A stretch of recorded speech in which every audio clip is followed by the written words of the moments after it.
Hello, everyone. It's Wednesday, August the 10th, and I want to call to order the Monroe County Stormwater Management Board meeting. And I would like note for the record that all 4 board members are present. And so let's get started. Would you like to call the order, Ms. Tonya? Do you want to call the order or do you want me to? Oh, I did call to order. I'm so sorry. Attendance? I will take a deep breath now. Well, we're all here. Okay, at this point, I'd like to take public input from items that are not on the agenda, and we will limit that to 3 minutes as we do at regular meetings. So if you want to speak, please step up to the microphone and make sure, yeah, it's turned on. And identify yourself by name. Is there anyone on Zoom? I can't see the attendees to see if anyone has their hand raised. I don't see any hands raised on Zoom. Okay, thank you. If no one has any public comment, can't- can I take this moment to Your introduce? microphone's not working, and I think that we've had a Hello? problem with that microphone, but Hello? It's on. it might be shorting. To the stand. It's sometimes worse. Hello? Oh, that There you one go. works much better. Yeah, much better. Okay. Thank you. I would like to take this moment to introduce our summer interns who you have not met yet, and it is their last week. Wow. We had to cancel the last few meetings, so I want to do that at the beginning of the meeting because their workday ends in about a half hour. So we have Katie Frisbee and Kason Page. Right. Great to meet you. Thank you. I hope you enjoyed the experience this summer. I think it would be great if you wanted to come to the podium and just say hi, introduce yourself. Then, the public can catch this interaction and it's being documented.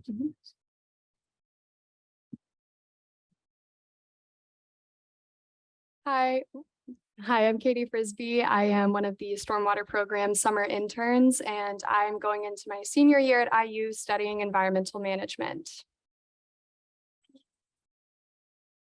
Hi, my name is Kason Page. I'm also one of the stormwater interns. I'm finishing up my degree in environmental science at the end of the year. And I'm also starting next week as a water specialist for CBU. So Fantastic. Thank you and congratulations. Yes. Wow. Okay, seeing no public input at this time, move on to approval of the minutes from May 11th, 2022. Do I have a motion? Move approval of the minutes for May 11th, 2022. Second. Thank you. Are there any corrections or additions? Feels like a long time ago since we met. There are no corrections or additions. Could you call the vote, please? Or we're in person, so we can just say all in favor. All in favor, say aye. Aye. Hi. Aye. Opposed? Okay, passes 4-0. All right, Ms. Tonya, turn it over to you for stormwater expenditures report for May, June, and July. You hold it, yes. Okay. So it has been quite a while since we last met, so I have 3 months worth of expenditure reports to present to you. I'll start with the month of May. So the big expenditure we had in May for fleet maintenance, we had a large repair on our Woodall. Total was about $7,500 for that repair, and it was something to do with the axle and the differential, which cost the part itself was about $4,000. So we thank our garage for fixing that, and that is all done. And that was quite a while ago. So, and then next we had some projects requiring quite a bit of the backfill line. And so that is mostly used for stone. We had 2 major projects for bank stabilization. And you'll see in the next month, there was a large sum devoted towards backfill material or stone, basically. So I'll explain that more in the next month's report. Going down into the 30s, which is our services. Training and travel for MS4 staff. We had the Indiana MS4 annual meeting in May. That's where all the MS4 staff in the state get together in Indianapolis for a one-day training and update on. This year was focused on the new permit updates and how to implement those new regulations. I also attended the ILMS conference. I did a presentation to lake groups on how to work with their local MS4. I'm also on the ILMS board of directors. And then we also had one of our crew members, who's our foreman, Adam Edwards, attended the AWWA conference, which is the Waterworks Association. He has his DSL license. And so that was something that we sent him there for continuing education credits. On-call contract services, we had a little typo. This is for flagging services. It's been about that much each month for flagging services. That was $3,981. Street sweepings, throughout the summer, we'll be sweeping and paying for the disposal of the sweepings. That was just the start of the cost for disposal this summer. You'll see in June, it increased substantially. The fuel bill also increased substantially as expected. Not only do we now have a full crew, but just going out and working and the price of fuel itself has made our fuel bills go up quite a bit. So Lisa went to the council for an additional in July for that. We asked for an initial $50,000 for fuel. So the fuel bill for June and July was still higher than I anticipated. So yeah. And then we also had the work on Baby Creek. We put out one of the crossings for bid for construction. And so this was the final drawings for those bid documents and the bidding process. As you know, that project is going in a different direction right now, and I will have an update on that as well. Moving into June.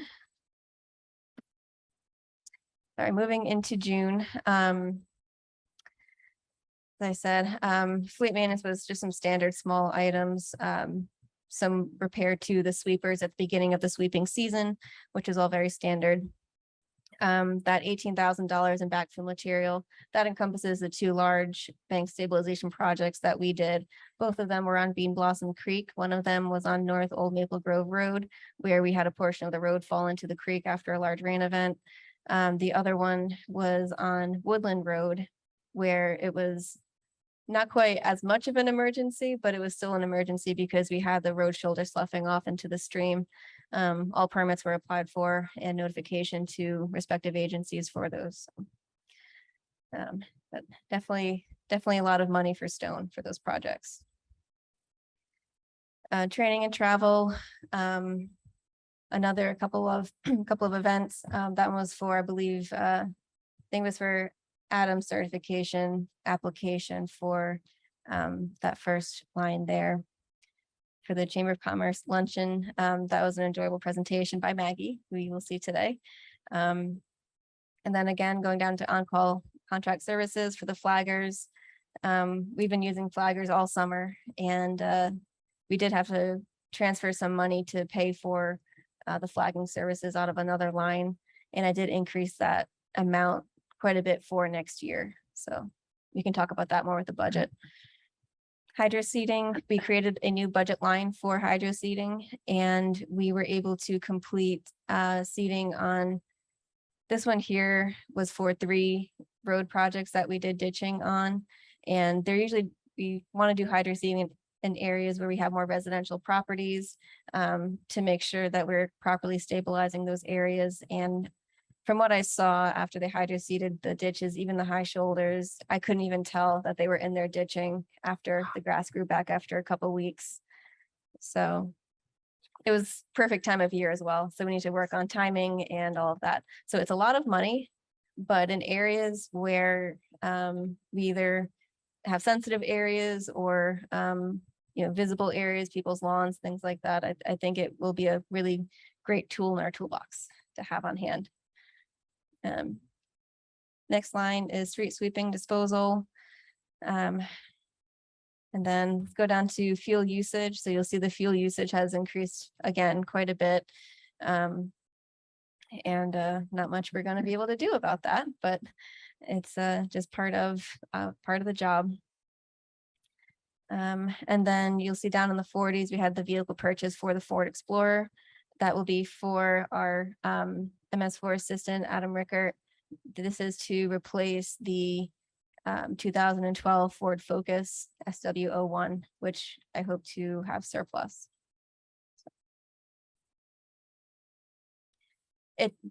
Yes, the Ford Focus died the same week the Explorer came in, so I'll get there. We called it. We knew it was going to happen. All right.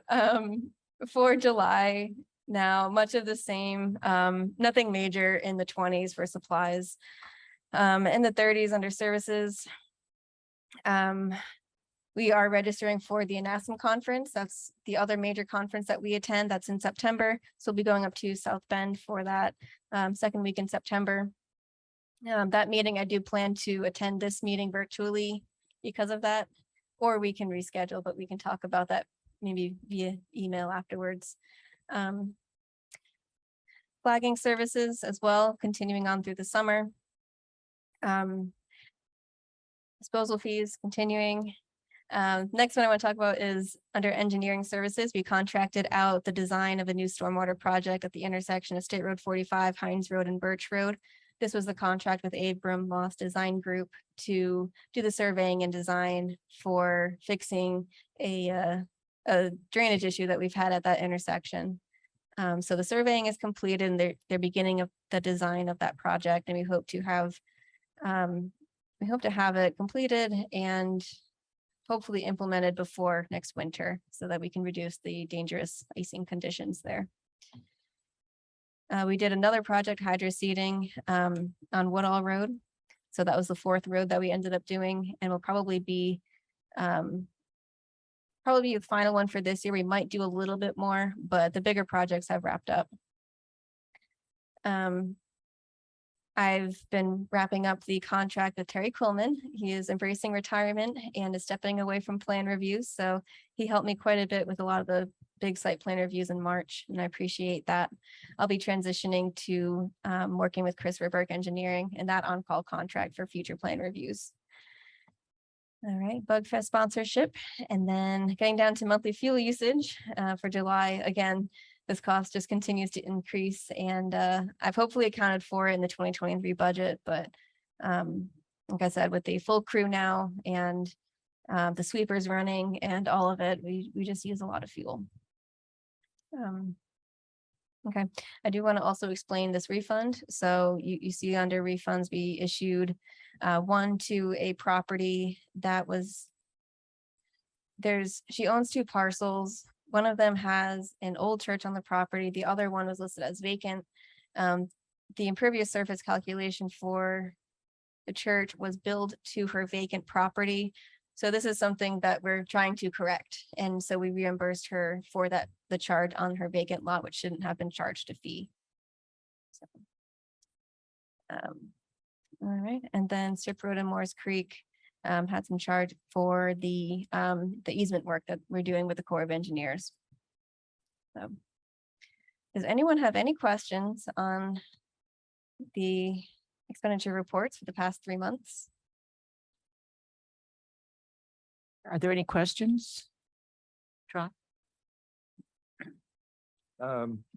Not really a question, but just a couple of notes I jotted down. Thank you.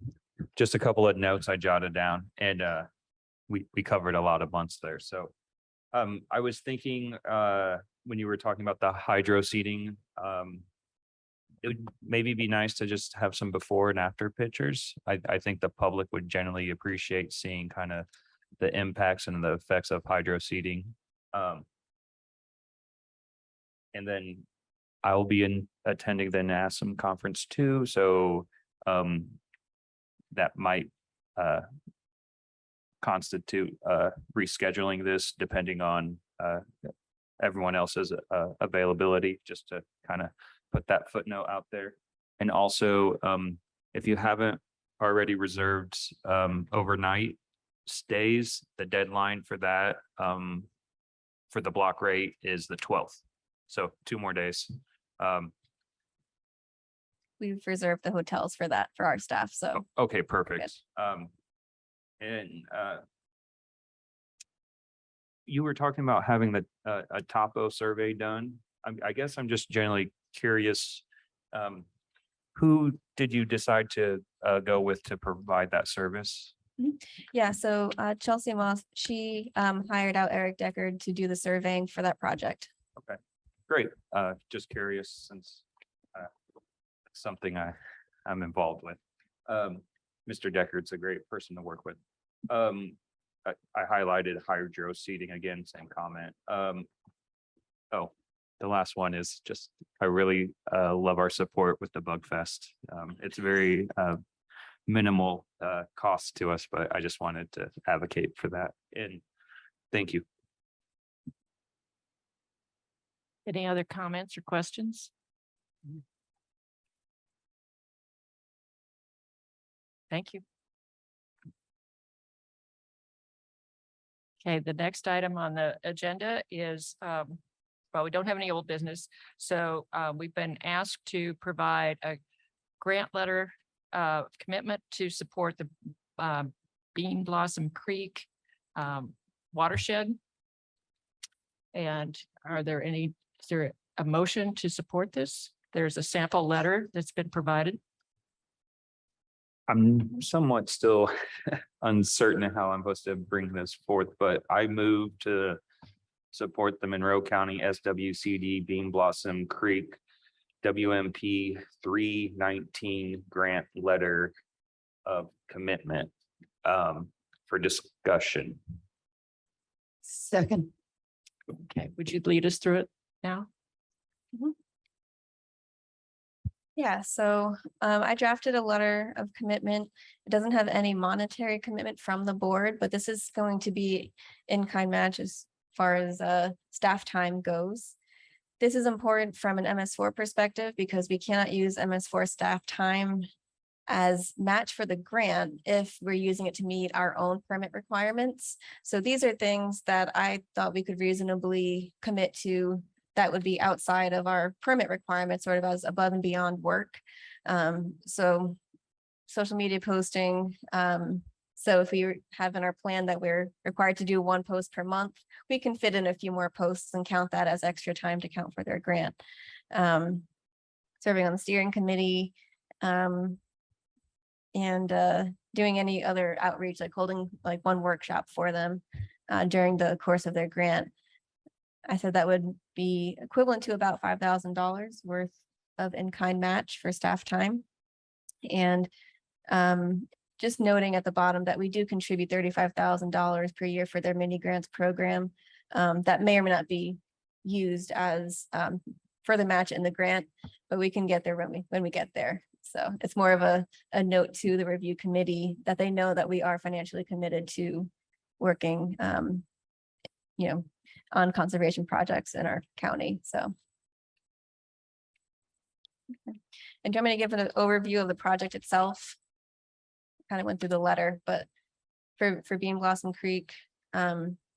So Martha with the SWCD was involved in originally writing the Bean Blossom Watershed Management Plan. Probably, I don't remember when it was first written. I want to say at least 10 years ago, maybe 15 years ago. And has gone through implementation, and now they're doing a rewrite because things have evolved so much in the watershed and local government that they want to do an update to the plan to reflect current conditions and set new implementation goals for the future. I want to pull up a watershed map. You share.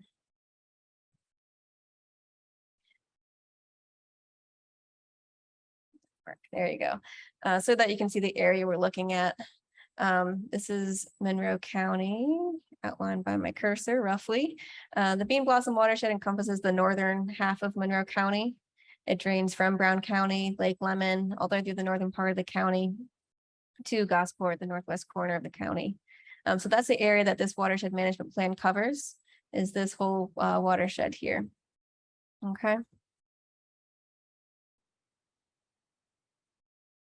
anyone have any questions about the project? I just, I'm a little curious. I'm struggling to try to remember how we left things because the Soil and Water Conservation District went to the council and asked for additional funding. Are you aware of that? But I don't know what it was for. And I don't know if that ties into this or I don't know. Yeah. No. The only thing that I can think of, and I think Martha would be okay with me mentioning this, is she did hire a resource technician, Hannah, who is now working with private property owners to help implement more conservation practices. With the hope that one day we could have more sustainable funding for her position, because right now she's grant funded. That's the only thing That's- funding wise that I'm aware of. Okay. I mean, I think my concern when I heard that initially was, I don't know why that's not something, if the county's funding it, why we don't do that here? Why we don't have that as part of our stormwater department, right? Like, why would we farm that out? No pun intended, if we can do that work, if they're willing to fund it, then we can do that work in-house, right? And we know what's, Yeah. So, okay, that helps me understand that. I wanted to make sure that these were not connected. Thank you. Yeah, you're welcome. I support, that technician position I think is valuable from my perspective, because not only is she working with private property owners on private property drainage issues, and helping them get funding. She's also doing stormwater pollution prevention plan reviews for MS4 owned projects, which is a function of the county soil and water conservation district, but it just hasn't been executed well in the past. They've received a lot of support from IDEM to try and get those reviews done, but now having that technician, my staff, when I met with her to help her with SWIP reviews and how to do it, and she's going to catch on really quickly. So that provides some level of comfort for me to know that our county-owned projects are all going to be reviewed by someone who knows what to look for their stormwater plans. So, But if the council's willing to fund it, I don't know why that's not a staff member for us. Okay. I just don't. I don't know. They haven't talked to us about it. That's No. clear. Mm-mm.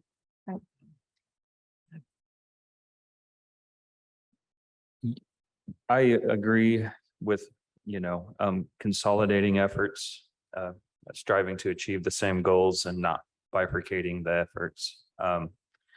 Also, I've already wrote a letter of support, pretty easy for my office since we're not flush with cash. So it was just a letter of support with hopefully some good wordsmithing.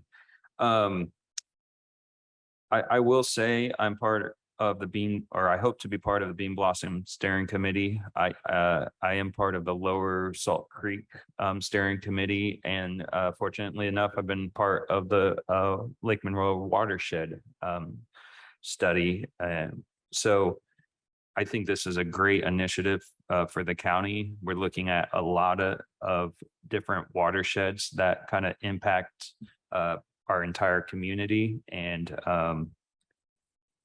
I'm in support. But again, I agree with Commissioner Thomas's viewpoint that we should really consolidate efforts and make sure that we're not kind of doing things, and duplicating efforts, doing things such as duplicating efforts.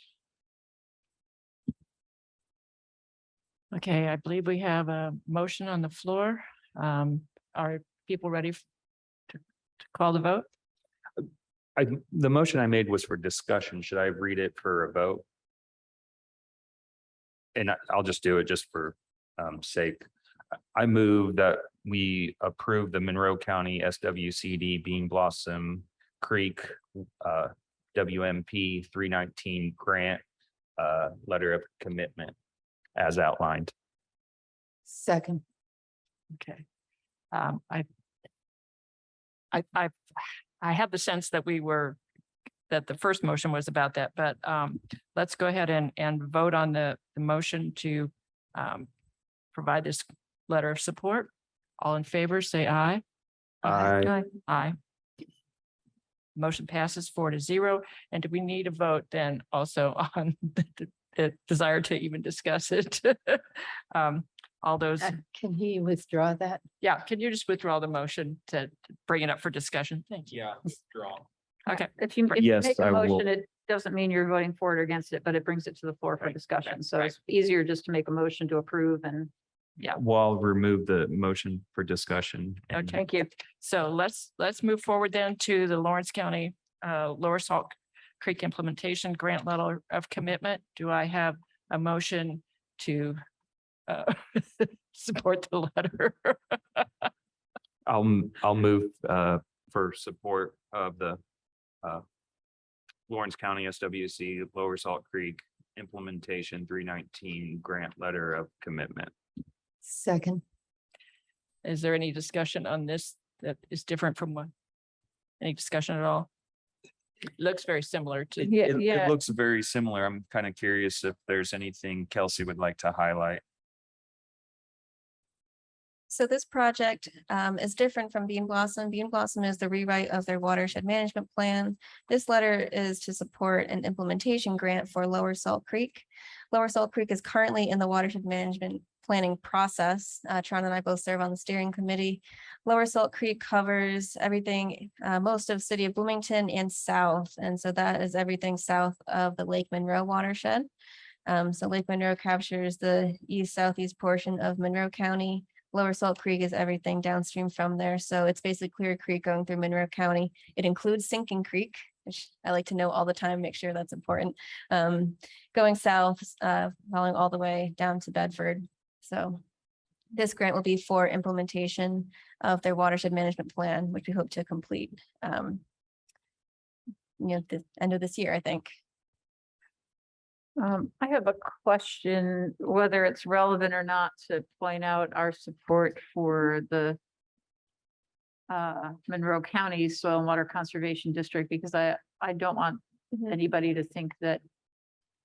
I mean, on the one hand, yes, this involves Monroe County, but Yeah. I don't want this to be construed as a additional offer of monetary support. Okay, I don't know what you all think. I mean, I could see why it's there. I get why it's there, yeah. but I don't know what you all think about it. so are you suggesting that something be omitted from this? Yeah, That $5,000, Yeah, I mean, on the one hand, this part of this is Monroe County, so yeah, it matters, but I don't want it to be construed as an offer of assistance monetarily. So would that just be the wording of the letter? It would just take out the $35,000 note about Monroe County Soil and Water Conservation District. Just because I mean, I know why it's there, but I just don't know that it's relevant in this case. I so, don't know. so you want to remove the first sentence of the third paragraph? Yeah. Does I know, anyone I have? know they were talking about deadlines of getting this in. Would it be an issue to look at this and kind of address Commissioner Thomas's concerns? I can remove that sentence. We can edit it here and she can just, Perfect. Yeah. amend it. Yeah, so we can approve it with that modification. I can draft this up quickly and have it signed via DocuSign quickly. I'm completely comfortable with that. Okay, Okay. I'm fine either way. I just wanted to raise that because I didn't know if that was Mhm. Yeah. problematic to have that wording in there with a dollar amount that I'm not sure.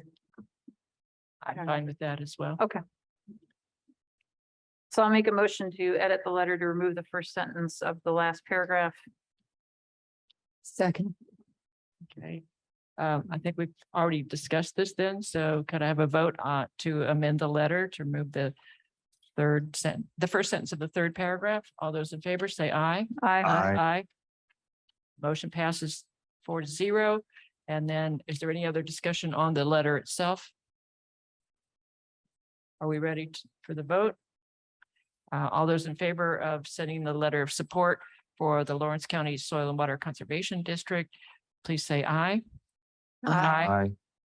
Motion passes 4-0. Then the next item here on the agenda is you were going to talk about surplusing the 2012 Ford Focus. Hmm. How many miles did it have on it? Oh, gosh, I don't remember. I don't remember. It's okay. It had a transmission issue, so I do want to give you an update on that. So it's SW01, so it's one of the first vehicles we purchased for the stormwater program. It's a 2012 Ford Focus. It had a transmission issue, so we sent it to the Ford dealership to have them take a look at it, and they said the part is under warranty somehow. But we can't find the part anywhere. It's not in stock. And so David Ridge has been calling other dealerships and trying to track down the part we need. So it shouldn't be too expensive, but it's something I would like to get fixed before we try and sell it so that we could hopefully get a little bit more money for it. So that's kind of where that situation is right now. So. So we'll get an update on that next month. Yeah. Okay. Sounds good. All right. It's kind of stalled. So if you want to declare surplus this month, that's fine, but I'm also not going to move on it until we find that part, which could be a little while. So I can continue this till next time. Do we need, I thought we needed paperwork on this from legal if it's over a certain value. Well, that's where we're having the transmission repaired would Yeah. come into play. So we're not, if we don't vote on it today, we can wait until there's. Oh, you're repair. removing the vote on it today. It's still marked as a voted item. Okay, got Yeah, it. sorry. Okay, I missed that part. Okay, Sorry. thank you. Okay. So let's move on to the proposed 2023 stormwater budget. And again, Ms. Titonia. Okay.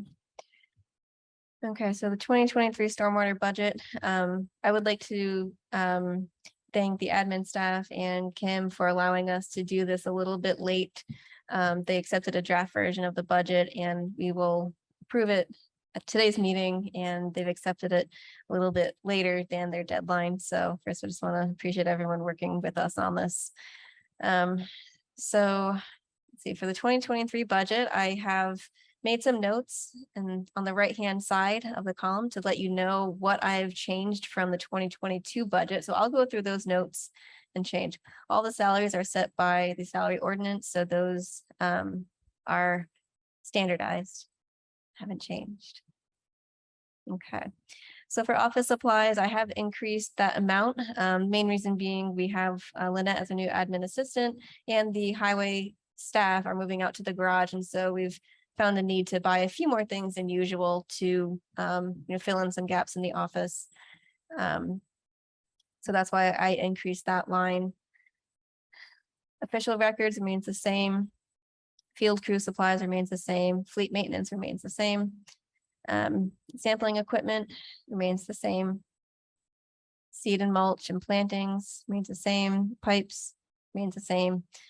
Backfill line, I did increase that another $10,000 because stone is expensive and it's getting more expensive.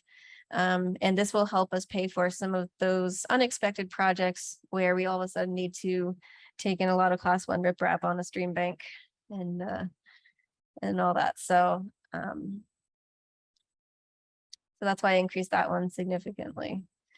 Our line for buying new signs remains the same. For equipment repairs, that is also remaining the same. That is outside of fleet maintenance. That is separate equipment that we buy specifically for our stormwater equipment out in the field. Training and travel, I did increase that one as well. There is the requirement in the state MS4 permit that all MS4 staff are required to have 12 hours of training each year in their respective subject areas. So for example, Erica is our stormwater inspector. So she's required to have at least 8 of those hours specifically on performing stormwater inspections. So we've always been required to track our training, but now we have specific hourly requirements as well. So I put in enough money for our main stormwater staff who deal with MS4 permitting, myself, Lynette, Adam, Erica, to all have adequate training for the year, as well as obtaining any new certifications. So I have Adam and Erica working this year and it'll probably go into next year, working on some certifications for performing inspections. So. For software, we've added some new licenses for our cartograph asset management software. And so we've increased that amount to $16,500. So that pays for the extra licenses that we acquired in 2022. And that's what our bill was this year. So we had to transfer some money to pay for this year's bill. But it's been an incredible tool for us to use for our inventorying and doing inspections and all of that, to have ArcGIS online, mapping capabilities, and cartograph. So that one's a necessary one in my book. On-call construction services. This is the line where we take funding for the flaggers and traffic control that we contract out. I increased this from 25,000 to 75,000 because flagging services are very expensive. And so we're working through that currently to, get as many quotes as we can to see if we are, doing the best we can to decrease that cost, but I don't see that cost decreasing anytime soon, and we want to make sure our crews stay safe. So that one increased quite a bit from last year. Let's see. Nothing in remote monitoring. Laboratory fees remains the same. Disposal fees remains the same. General engineering services remains the same. Hydro seeding, this was a new line we created in 2022. That's this year. And I put $15,000 in that. We're hoping for hydro seeding to use this $15,000 as match for community crossings grants. So I thank Lisa and Toby for working on that to try and get some help paying for the hydro seeding for some of the new road paving projects. Good housekeeping remains the same. We use that funding for maintenance of the stormwater facilities at the highway garage. We have a sand filter and maintenance of the ponds and rain gardens. Let's see, we moved the cartograph line, lumped it all into software. So we have ArcGIS licenses and cartograph in the same line. Professional fees, I did decrease that slightly. I felt like I had to decrease something.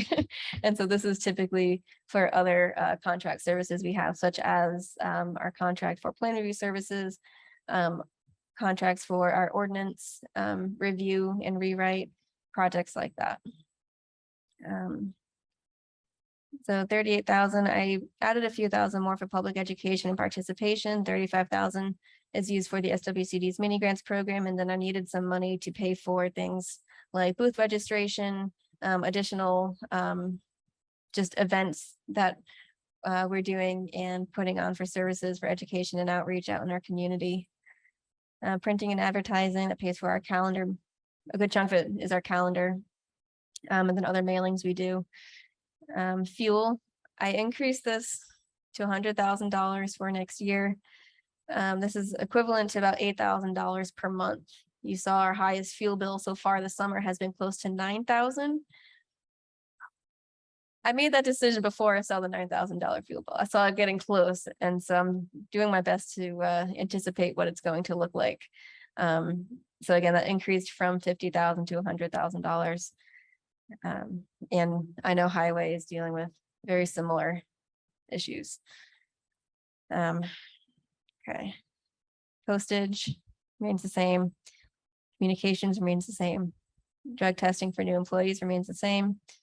Insurance, this has increased, and that is, I don't know any more about this other than the fact that it's a bill we receive, and I have no say in how much it costs. And Lisa has done a good job parsing out the highway versus stormwater costs for insurance and everything. Refunds remains the same. I'm keeping Lake Monroe water quality on the budget line there. Utilities remains the same. Rental of equipment remains the same.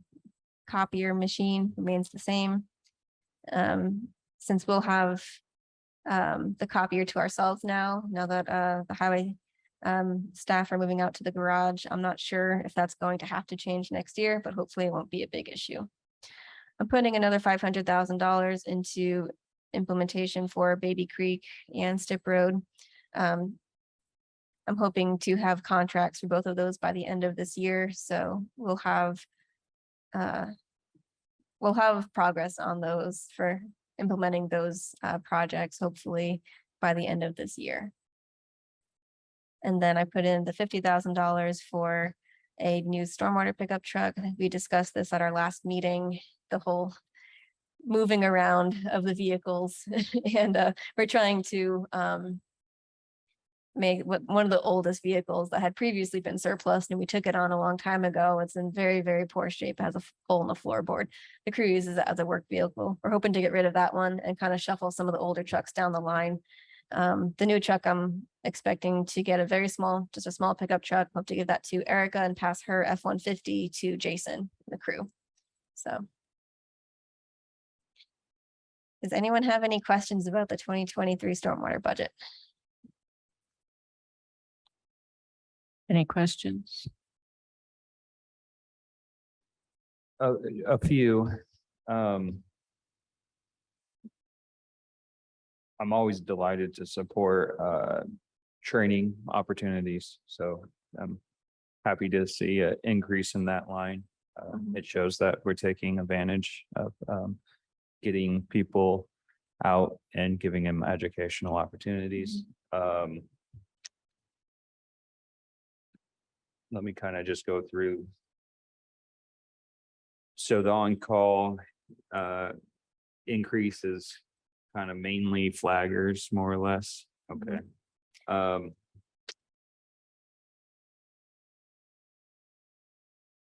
I really like remote monitoring, but I'll just leave that one alone. We Yeah. definitely want to keep the placeholder. So if we ever want Mhm. to invest in that, we can do an in-house transfer or additional appropriation.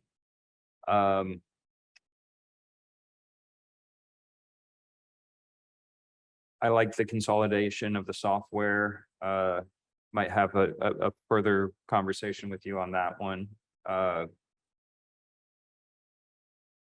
Gas is getting expensive. I feel that too. We have a vehicle, so hopefully it comes down. And I know, Lisa, you manage way more vehicles than the stormwater, so I hope it comes down for other insurance. I'm sure that's just going to go over my head, so I'm going to just leave that alone. I know that we're taking on more expense with covering our vehicles and our equipment and taking on those insurance costs now. And if That's you, like auto insurance. I think they pay workman's comp out of that. So it's anything that's non-health. And I didn't get a chance to look at this thoroughly just in the last couple days. Copier maintenance, if you want to eliminate that, you can. IT does the whole, and we had this in MVH and we eliminated it also. We've always had a copier maintenance line. But IT has taken over those contracts the last few years, so we don't use those lines anymore. I know it's only $500, but $500 is $500. So we really don't need to budget for that anymore. And I didn't get a chance to tell Kelsey that. oh, no worries. And the TSD has taken care of us with providing a printer underneath their fleet. We used to be the rogue office with LaserJet printers still.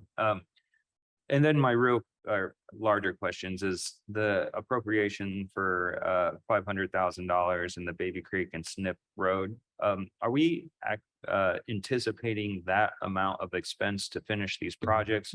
Or does this give you some ability to maneuver those funds kind of through in-house transfers and such? Or are we anticipating this to really hit that number? Mhm. Yeah, I'm anticipating the cost of the projects will actually be about that amount. I did the same thing for 2022. I am expecting to have it under contract by the end of the year.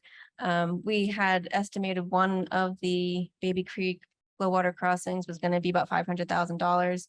As you know, I put it out to bid and it came back for 1 million. I didn't have the money. I didn't have that much money, and that was way too much money. So I'm hoping we can still get the concrete boxes about $500,000 a piece, and I have them redesigning 2 of them. So I will have $1 million in that line to construct at least 1, hopefully 2 by the end of next year. So that'll work out pretty well, I think. And then for Strip Road and Moores Creek, I was planning to do Moores Creek first. That one, the expected cost, and this was an old estimate, but it was about $900,000 for that section. So I'll have 500,000 from this year that can get us started on tree removal. All the things that are gonna go along with that utility relocations we're working through right now, but and get that project started so that we'll have about enough money to implement that through next year. So Okay, yeah.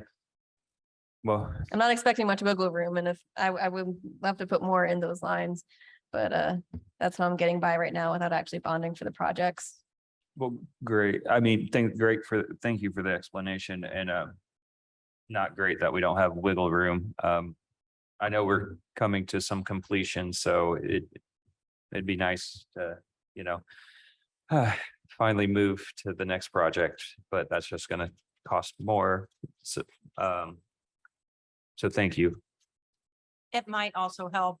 We did a letting, or we did the bid opening in May. We want to do a bid opening November, December is our goal, I still believe. Because you can get better bids in the winter. So people are starting to set up their jobs for the next year. We built, I think we can get a lot better bid by going this route. I know we spent a little bit more on design too, to change it a little bit. But I kind of like Kelsey, I think we can get it a lot better cost, especially for the time of year we're gonna rebid it. So just a learning curve for us. We were wanting to get it going, and it's been on the books for a long time, and just to see what was out there. So at least we have the option of not awarding it when they come in like that. So, and it's not unheard of right now with some of the federal aid projects are doing the same thing. We had a $2 million project come in at 4.2 million. So, and that was the month of May. So. Well, if there's ever been a time to be optimistic, now is the time. So, Ms. Jones or Ms. Thomas, do you have anything that you want to ask about or add to this? No, I don't. I had three things. At the very bottom line, you have 11.25 in there. Is that the percent increase? What is that 11.25 that's in red on the very bottom line of the budget? Mhm. Yeah, that number carries down from the count. Oh, of that's full-time from the employees. full-time employees. Okay, all right. I apologize. I didn't catch what that was about. So, okay. Yeah.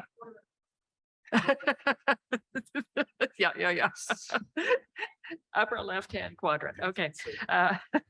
Then, is it realistic to think that the fleet maintenance will stay the same?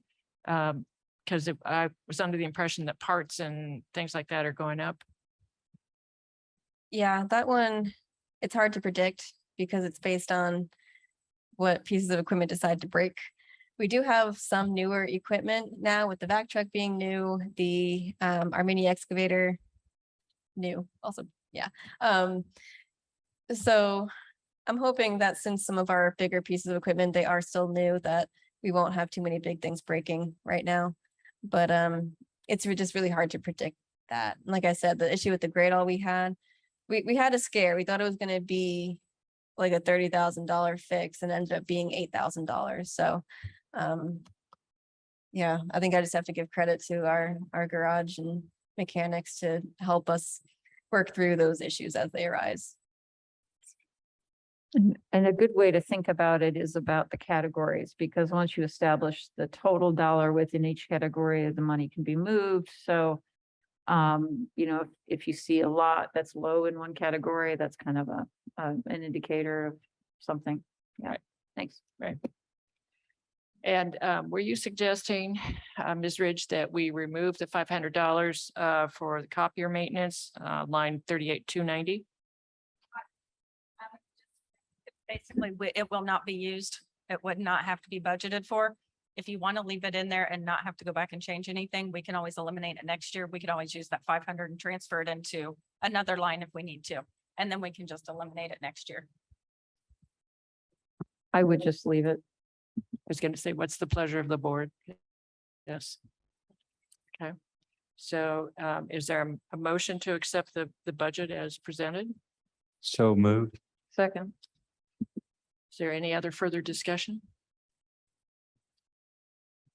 Do we need to open it to the public? Is there any public discussion on this, public comment?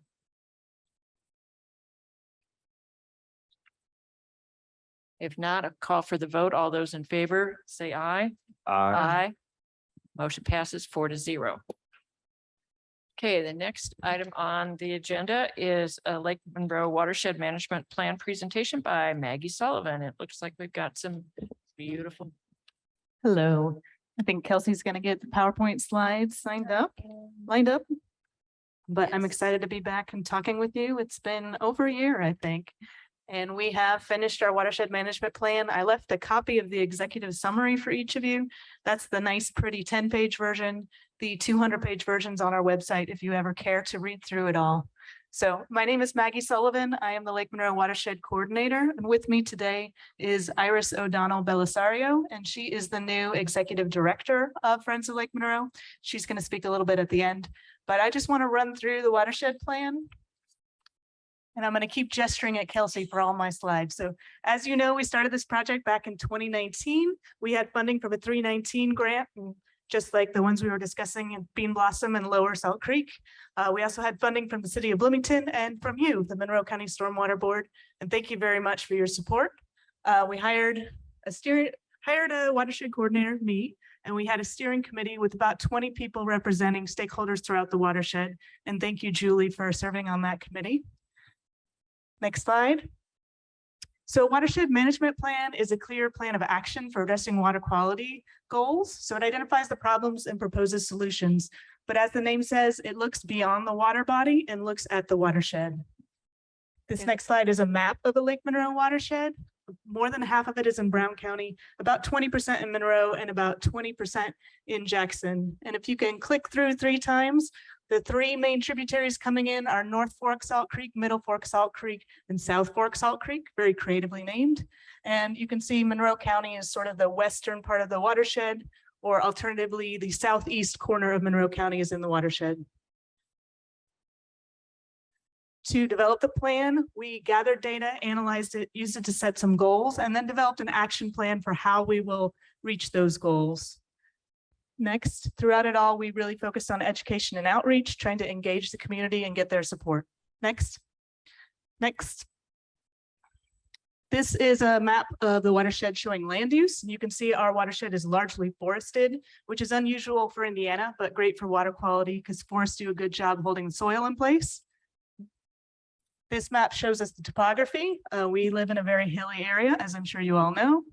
And the next map shows us the highly erodible soil, which corresponds with that steep topography. This is an issue that we deal with in this part of the state. The next map shows sewer service in the area. This is approximate, but there are several small wastewater treatment plants, Nashville, Gnawbone, a couple around the lake. But as you can see, the majority of the watershed does not have sewer service and people are relying on septic systems. Indiana Department of Environmental Management maintains a list of impaired water bodies. There were 4 that they identified within our watershed. Crooked Creek and Little Salt Creek both have elevated E. coli levels, indicating fecal contamination. Lower Salt Creek has low biological diversity and low dissolved oxygen. And the lake itself has taste and odor issues and algal blooms, which go hand in hand. And then mercury in fish, which was not addressed as part of this study because that mercury, instead of coming from runoff across the land, is coming from air pollution from coal-fired power plants. We went out and surveyed about 240 stream crossings. We were taking a look to see if we could see any erosion, see what the land use was, if there were any obvious issues. And we did find quite a bit of stream bank erosion. Again, not surprising with that highly erodible soil. We also took a look at, go ahead. Riparian buffer, which is a fancy way of talking about the vegetation along streams. We want to see wide buffer of permanent vegetation. So that helps filter the runoff before it reaches the stream, and it provides roots to stabilize the stream bank. The photo on the left shows what we don't want to see, which is land that's tilled all the way to the edge of a stream. There's nothing keeping that soil from washing into the stream. The upper right shows a grassy buffer, which is common in agricultural settings. The bottom right shows a forested buffer, which has the advantage of casting shade on the stream, which lowers the water temperature and increases the dissolved oxygen. We did quite a bit of water quality monitoring for this session, and I'll point out Lynette, because she's here, that she did a wonderful job doing a lot of our sampling and organizing. We sampled, or they sampled, 4 streams coming into the lake and 1 leaving the lake monthly for a year. They also sampled within the lake. Next slide shows the 3 locations, the upper basin, center basin, and lower basin. And they did that for 6 months, May through October. And then we had 2 what we called sampling blitz events, where we sent volunteers out to 125 sites in the watershed. We did this twice, once in the fall of 2020 and once in the spring of 2021. And the goal was to get a snapshot view of water quality. What did it look like in all of the streams at one point in time? And this was also a great way to engage volunteers. We took advantage of some sampling that was being done by the Brown County Regional Sewer District. They were working on a wastewater management plan. And so they did E. coli sampling. The area in green is the Lake Monroe watershed, and up in brown, that's the Bean Blossom watershed. It was really important that we address stakeholder concerns. So at the very beginning, we held 2 community forums, one in Bloomington and one in Nashville. We had about 100 people attend and share their concerns about the lake. That word bubble on the left is some of the things that people talked about: E. coli, invasive species, drinking water, algal blooms. And we took all those concerns and then we compared them to the data we had collected. And we concluded that the top threats to water quality in Lake Monroe are sediment, nutrients, and E. coli. And this is pretty common around Indiana and really around the country. So when we talk about sediment, we're not just talking about the soil, we're also talking about what that sediment carries with it. Specifically, we're concerned about the nutrients it carries, the nitrogen and the phosphorus, but it could carry other contaminants as well.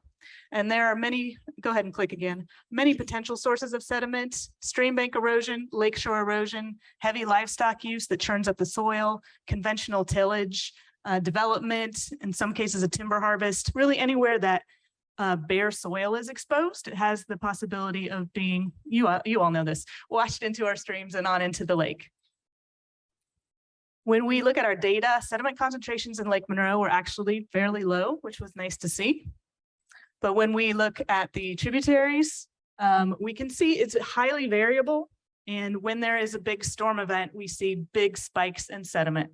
And this is not surprising. This is what we would expect. Some studies estimate that 80% of the annual sediment load might come in the top 5 storm events for a year. But it's definitely moving and something to be aware of.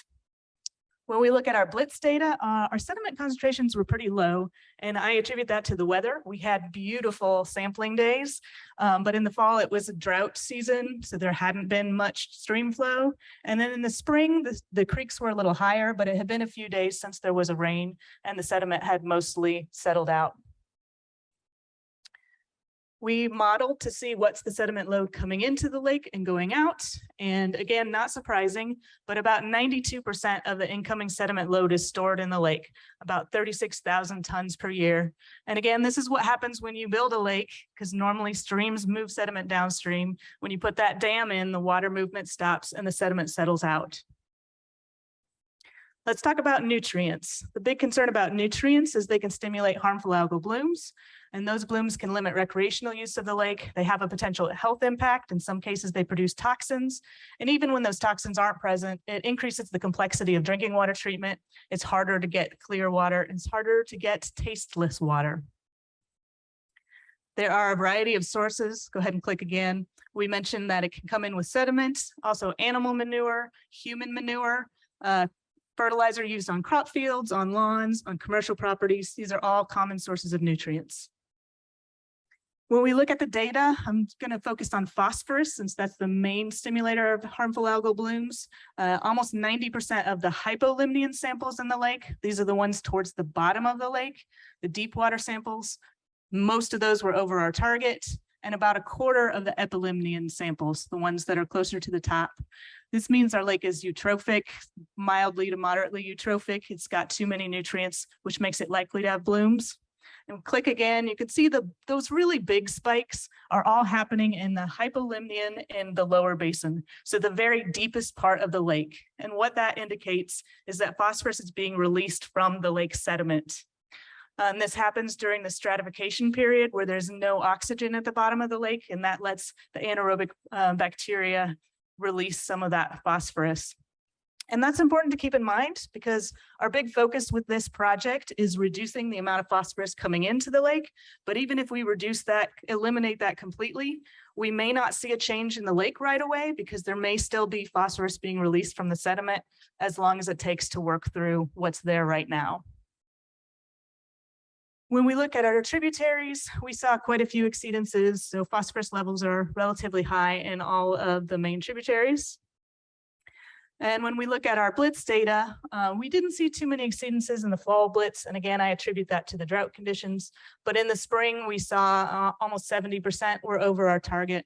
And it's pretty widespread. We didn't really see any obvious regions that jumped out as being the main issue. Last thing we'll talk about is E. coli. E. coli is an indicator of fecal contamination, also known as poop. E. coli itself is generally not harmful, but it indicates there are other pathogens that can make us sick. Because of that potential health impact, when there's high E. coli levels, we have to close beaches and we limit our recreational ability. We like to joke that the source of E. coli could be Bessie, Bambi, or Bobby. And click again there. About 20% of the stream crossings we observed had livestock right next to that spot. And we estimate there's about 9,000 septic systems in the watershed. And we estimate about half of those are probably over 30 years old.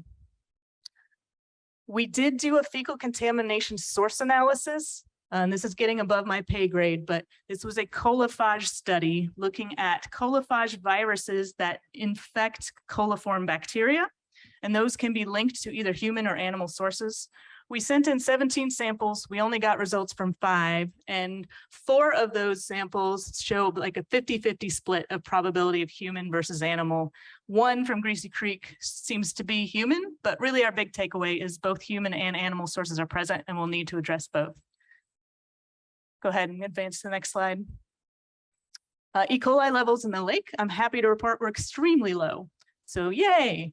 However, historic data from Hardin Ridge Beach shows that we did have major exceedances in 2015 and 2016. We know it has been an issue in the past. It could be an issue in the future. When we look at our tributary data, we also saw some exceedances primarily in South Fork and Middle Fork Salt Creek.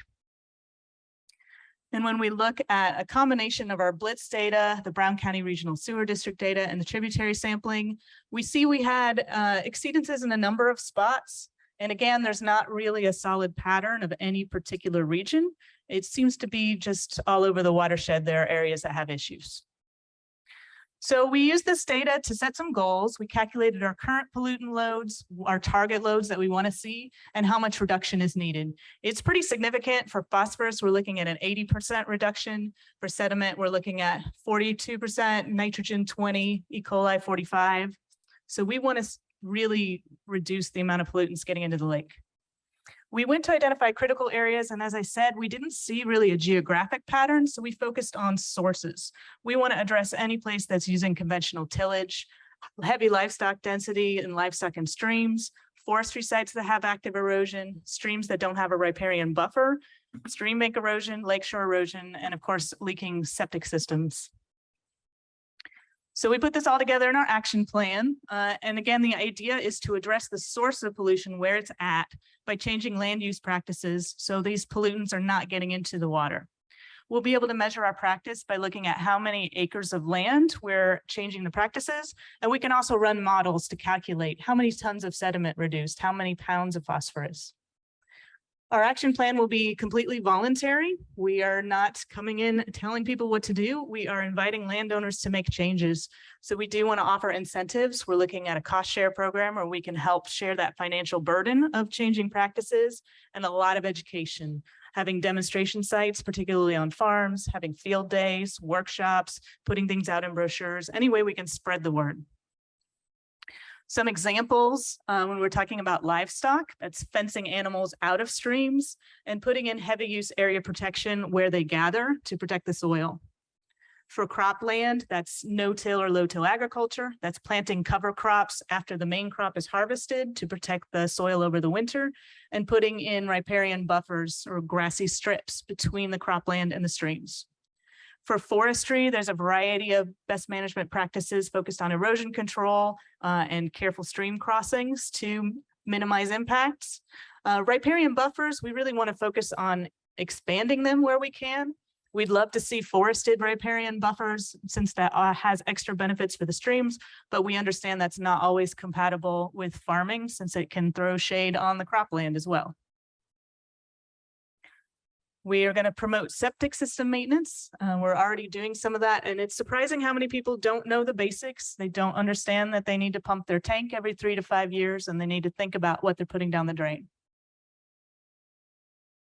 We're looking to stabilize certain sections of lakeshore and stream banks where there's severe erosion to keep that out of the water.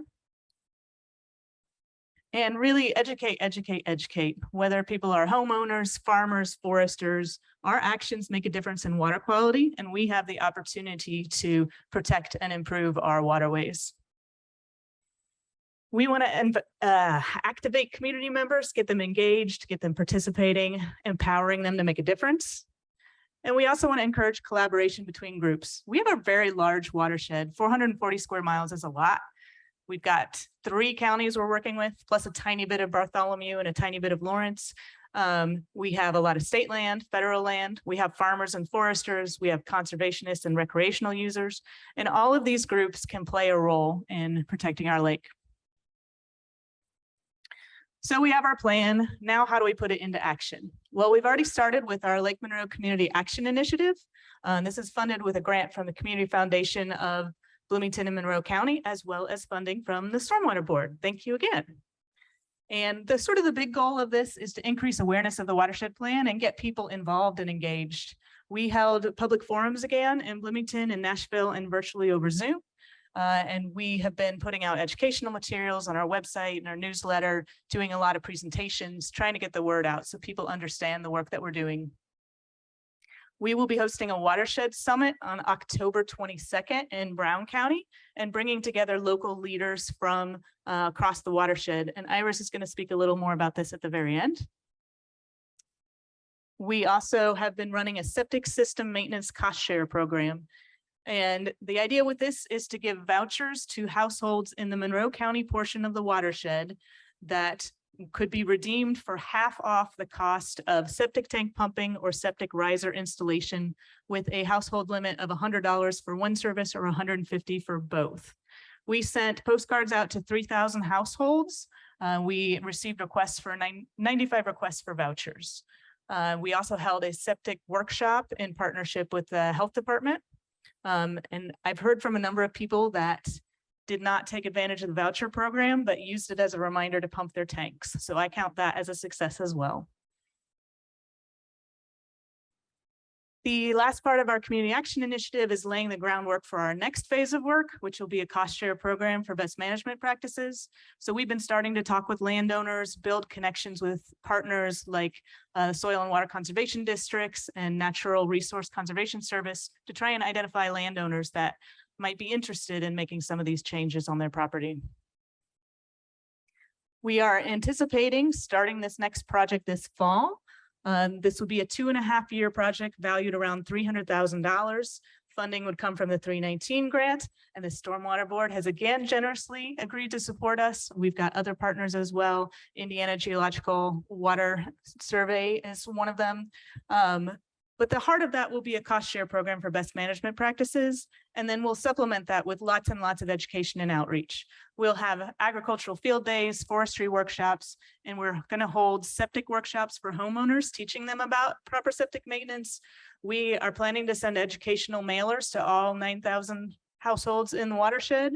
And we're going to organize some fun events too, some boat tours, some watershed hikes, get people excited. Over the long term, we want to continue to build partnerships to identify projects, find the funding for those. We want to keep community members engaged and really educate. And thank you again for all your support of this project. I'd be happy to answer questions, and then Iris has a few words she'd like to share.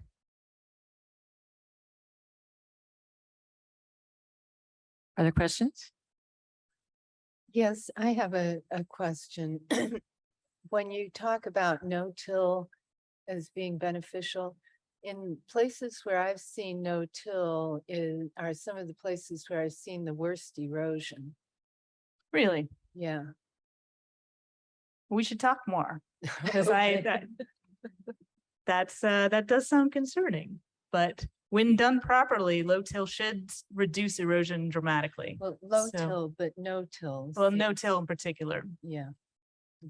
And some of it does come down to definitions. I have been talking with NRCS, and there are farmers who will tell you they're doing low-till, that they believe it's low-till because they're not using the traditional totally turning over the soil, but they're still doing a really deep furrows.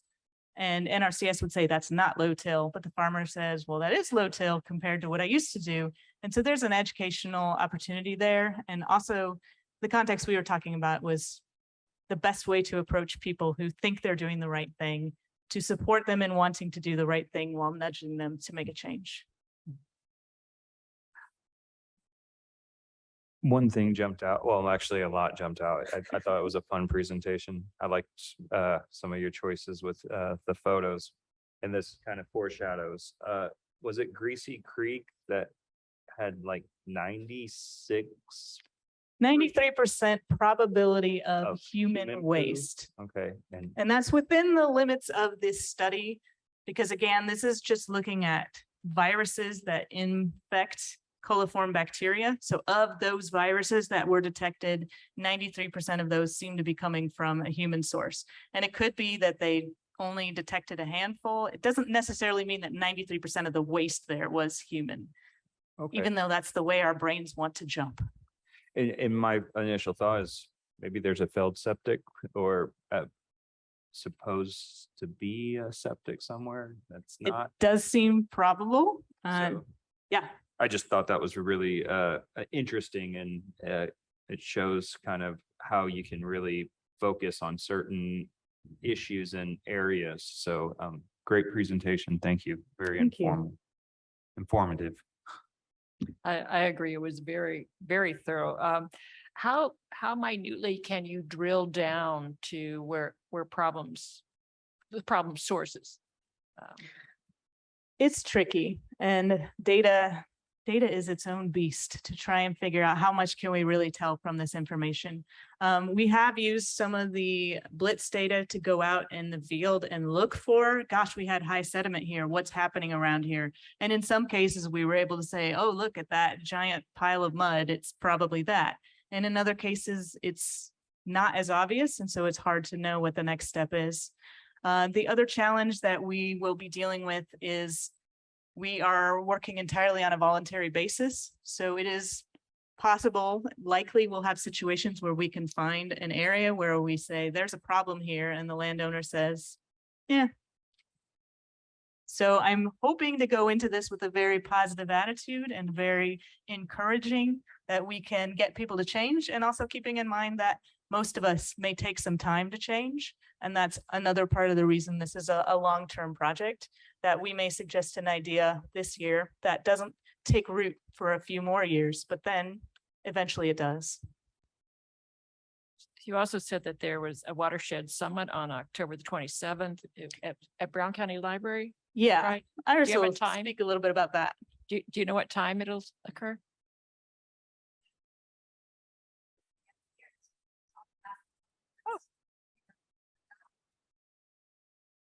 So as Maggie said, my name is Iris O'Donnell Belisario, and I'm the new Executive Director for Friends of Lake Monroe. I'm so excited to be here. The first thing that I've really been working on is setting up this Watershed Summit. And what we hope to do is really bring together our local community leaders across the watershed. And so we're hoping to get a representative from the Stormwater Board here. We'd like to have 1 to 2 representatives from each kind of entity that we invite. And what we're kind of looking at, this will be as a informative regarding the watershed management plan, and then really breaking out and working with the leaders through a facilitated session so that you have opportunities to kind of learn what the other communities are doing and also understand what ways can we come together to partner and then potentially start implementing some of the watershed management plan together. Do you have questions about that? No, I'd like to be there, I think. Yeah, if you're interested in attending and you think you can make it, my email is on the bottom. So we will have a website, a register or RSVP set up, but that's about a week and a half out. So feel free to email me, or you can go and hop on our website in about 2 weeks.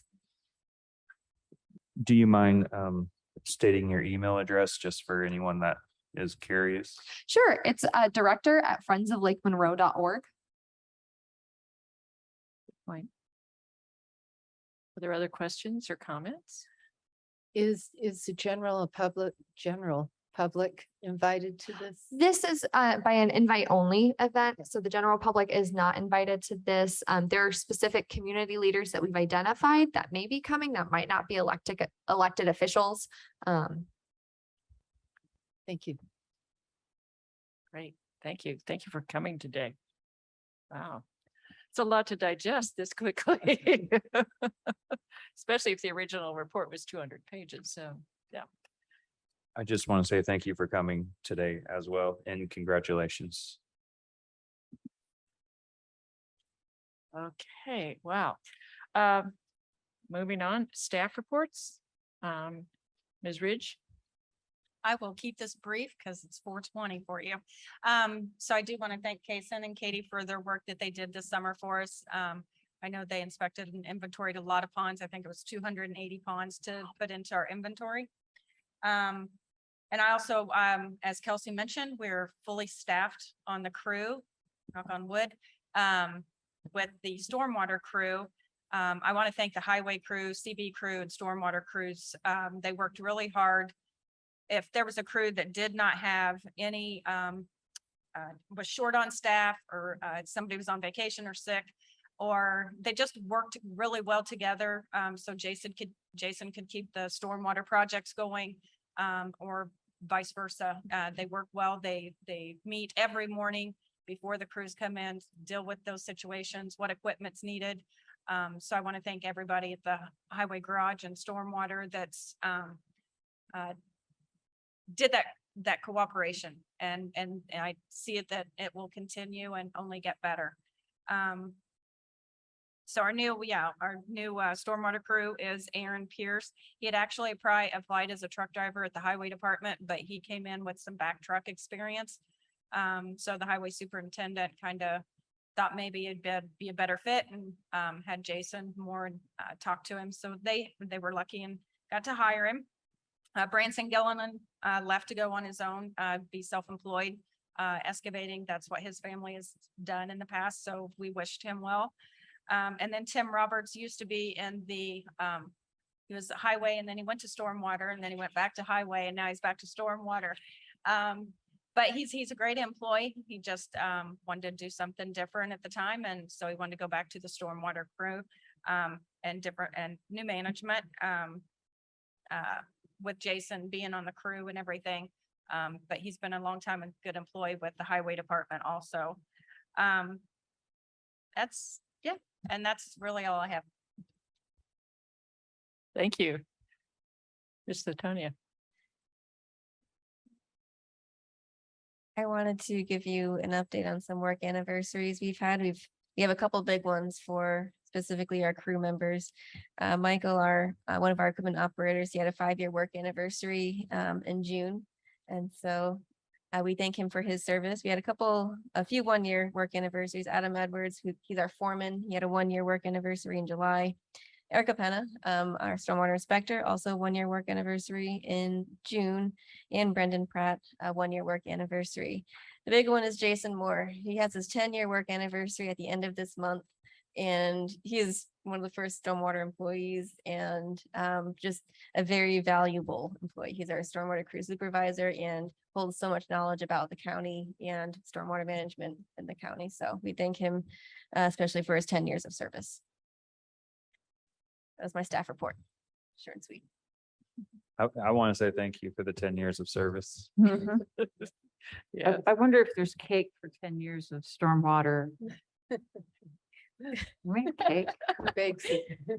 Well, it's not yet, hasn't happened yet. I did Maybe get to celebrate these donuts for things. Michael, so. Well, I was thinking pizza or something like that, you know, I mean.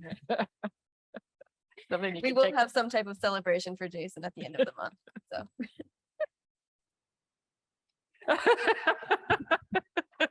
Cake and pizza.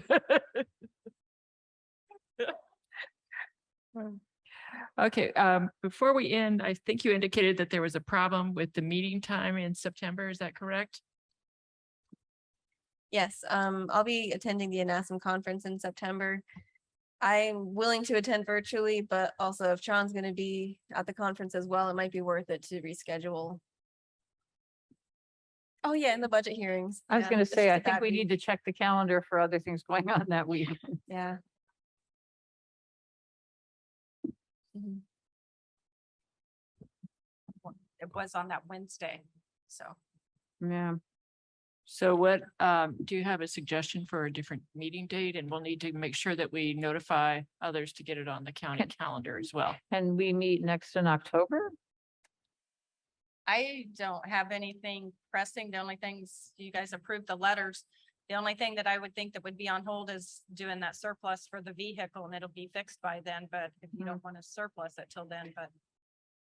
But I think the commissioners could do the surplusing. They do. We just wanted to make sure you guys were aware that we were going to surplus something that was from stormwater. Right. So, but yeah, So we can go ahead with that with just- the commissioners. It can list, so just, yeah. Do yeah, we does- just want to make it contingent now?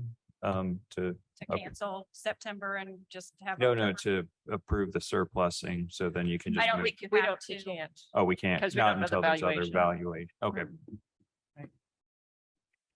So what is the board's pleasure to, I would say we should meet next in October at our regular time in that channel. And then if we need to meet before that for something, call a meeting, put it on the calendar, give us some notice and we'll be here. Here. That works. Thank you. okay. Is there any other, the board, does anyone on the board have a comment or anything to share with the public? Is there any other item of business? If not, the meeting is adjourned. We will see you in October. Thank you, everyone.